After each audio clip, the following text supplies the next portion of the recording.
কিন্তু স্বর্গে একটা অসুবিধা আছে, সেই অসুবিধাটার জন্য আপনারাই বিচার করেন যে আপনারা স্বর্গে যাবেন কিনা। স্বর্গে, সঞ্জয় বাবু, স্বর্গে একটা অসুবিধা আছে, সেটা হচ্ছে কি, যে যেই পরিমাণ আপনার ক্ষুধা লাগবে স্বর্গের দেবতারা এই পরিমাণ আপনাকে খেতে দেবে না। ওখানে সুন্দর সুন্দর পাকা ফল আছে, কিন্তু গাছের ডাল থেকে ছুটে আপনি খেতে পারবেন না।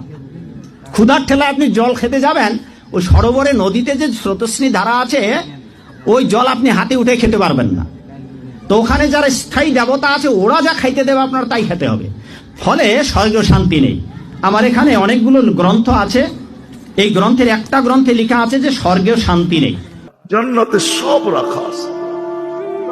যুবক, তুমি আমাকে প্রশ্ন করতে পারো যে জান্নাতে এটা চাই, যেটা চাবে ওটা হবে।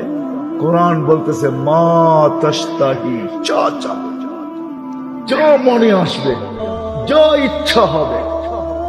ওয়াতালুদ্দু আয়ুনুকুম, চোখে যেটা লাগবে, লাগতে দেরি পাইতে দেরি হবে না।